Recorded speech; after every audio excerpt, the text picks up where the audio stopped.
Welcome back to the deep dive. So, today we have something a little different and I think really fascinating. We've been looking at a full learning program. Yeah, it's a comprehensive curriculum designed to take someone who's an absolute beginner in English, an A1 level, Right, from scratch. all the way up to B1. Yeah. And B1 is really that sweet spot where you can handle most daily conversations pretty naturally. And that's the key word, isn't it? Natural. The program's mission, what it says on the tin, is to make learners sound, and I'm quoting here, clearer, more confident, and more natural. And it's not about memorizing a dictionary. The sources we looked at, they lay out a very specific roadmap. So that's our mission for this deep dive. We're reverse engineering it. We want to unpack this curriculum and find um, the essential building blocks. The core patterns. Exactly. The 20% of the language that gives you like 80% of the conversational ability. We're looking for the shortcuts to fluency they've built in. And you can see that focus right from the start in the goals they set. It's things like starting a conversation, asking simple questions, being polite, small But talk, all the real world stuff, communicating in a shop, handling a basic problem. expressing feelings. I mean, it's all about high frequency, what you might call survival English. They're not worried about teaching you the subjunctive tense on day one. No, absolutely not. So let's start where every conversation starts, the beginning, the door opener. And the curriculum is, I think, brilliant here. It immediately breaks conversation starters into two types. Yeah, this is crucial. It's the difference between a conversation that lives and one that, well, dies on the vine. So first you have your simple greetings, hi, how are you, good morning. They're necessary, they're polite, but they can be a dead end, The right? total dead end. Fine, thank you. And you. Yeah. That's it. Conversation over. The beginner then feels all this pressure to come up with a whole new topic out of thin air. Exactly. But then the curriculum pivots immediately to what it calls small questions to start a conversation. And this is where the real strategy kicks in. It is. Because a question like, how's your day going? Or what are you up to? It isn't a closed loop. It invites a little story. Even a tiny one. Oh, it's been busy, but good. That gives you something to work with. It's an open question. It's the difference between a transaction and an interaction. And the practice dialogues they use show this whole cycle. It goes from the open question to a quick shared moment, and then to a polite exit like, hope your day goes well. It teaches the whole rhythm of a mini conversation. It's conversational ping pong, like you said before. Right. So, okay, the door's open. Now you need to keep the conversation going. You need fuel. And the sources point to the absolute simplest, safest fuel there is. Yeah, routines. Daily routines. It's such a safe topic, isn't it? It's perfect for a beginner. The vocabulary is predictable, the ideas are universal, and the grammar is pretty simple. The examples they give are basically templates. Things like, I usually wake up at 7, or I take the bus to school. And what's so smart about that is it almost exclusively uses the present simple tense. Ah, okay. It's the most reliable, structurally consistent tense we have.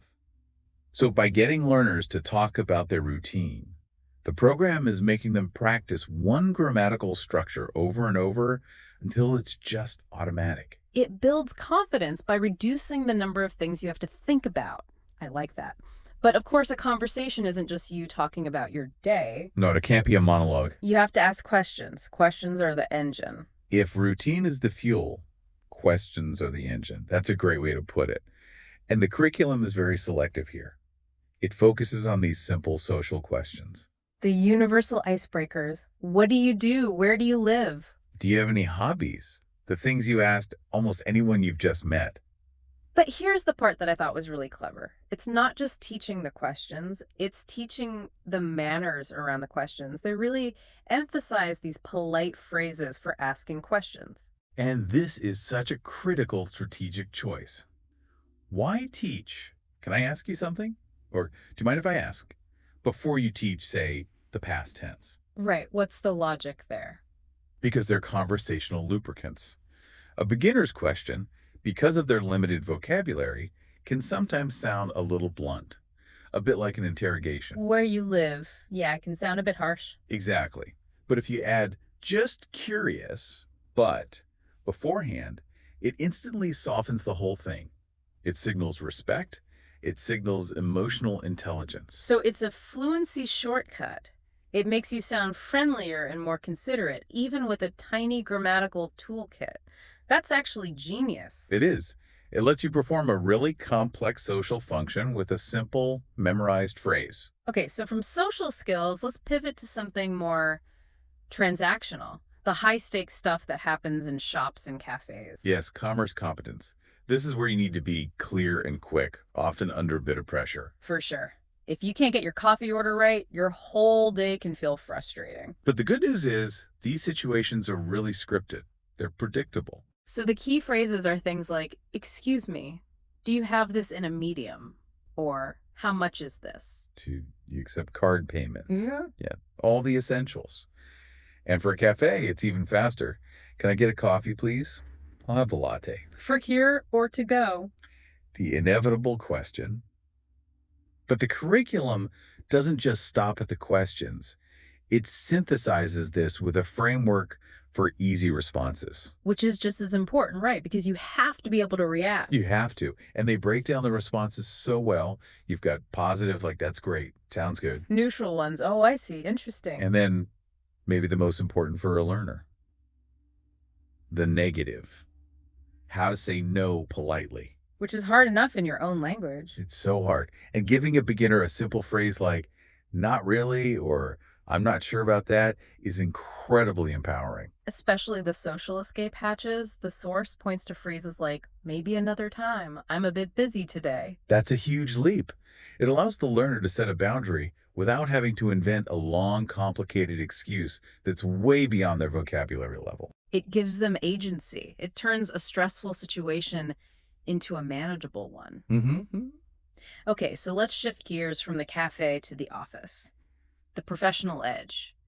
Even a beginner needs to be able to function at work. And in the workplace, ambiguity is a real problem. So the curriculum focuses on clarity and fixing communication breakdowns. We see those phrases for clarification pop up. I didn't catch that. Can you repeat that, please? And phrases for managing expectations. I'll send it soon. I'm working on it now.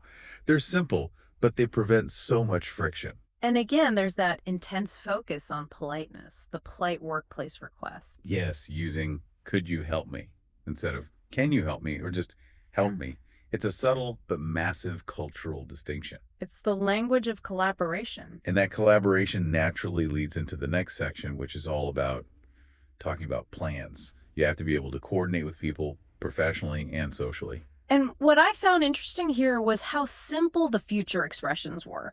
They completely avoid the really complex tenses. They do. They stick to things like, I'm going to the mall later for a fixed plan, or I might watch a movie for a possibility. It gives the learner an immediate, easy way to answer that classic question, any plans for the weekend? Yeah. It keeps the small talk flowing. Exactly. And that brings us to, I think, the most human part of this whole curriculum, dealing with things when they go wrong. Dealing with friction, because real life is messy. It is. Things don't always go to plan, so you need phrases for dealing with small problems. Things like, sorry I'm late, the bus was delayed, or I lost my keys. And these aren't just excuses. They're little narrative hooks. They make you relatable. And they immediately shift the conversation towards finding a fix. Which is where the solution phrases come in. Can you help me? What should I do? We need a little more time. It's teaching the learner how to be proactive, not just a passive victim of a problem. And then they tie this directly to the final layer, expressing feelings. This is where it all comes together. Being able to say, I'm happy, I'm tired, I'm stressed. I'm a bit sick. This is where the learner starts to sound like a complete person. Think about it. If you can say, sorry, I'm late, the bus was delayed, and I'm really stressed about this meeting, that is a complete, authentic human statement. Even with very simple grammar. Exactly. It shows that language is about sharing an experience, not just listing facts. The curriculum wraps all of this up with a little story, Emma's Busy Morning, which I thought was a perfect summary. It's the capstone, yeah. It shows how all these different pieces work together in real time. Emma wakes up, she says she is tired, That's a feeling. The bus is late, that's a small problem. She says hello to her coworkers, a greeting. Her computer stops working, so she has to ask for help, a solution phrase. And then she talks about her weekend plans and feels happy at the end of the day. It shows that you don't use these skills one at a time. They all get mixed together in the space of a few hours. It's a perfect illustration of the whole strategy. Absolutely. So the core takeaway from all this source material is pretty clear. Fluency isn't about having a huge vocabulary you never use. No. It's about mastering these specific high utility structures. If you know how to open a conversation, ask politely, say no politely, and express your basic state, you can handle almost any daily situation. And the practice tips they end on are so simple. Listen a lot, repeat things out loud, and just try to have small daily conversations. Don't get bogged down in the complexity, just internalize the patterns. That's the key. So, thinking about this for you, our listener, this curriculum is designed to get someone from zero to feeling natural. And we've seen that the final steps on that journey, right before total confidence, are being able to talk about simple problems like the bus was delayed and simple feelings like I'm worried. Mhm. So that leaves us with a final thought to mull over. What specific everyday conversation are you still avoiding? In any language, really, just because you feel like you're missing one of these simple building blocks. Is it the polite question, the easy refusal, or just the simple phrase to say how you really feel? Something to think about.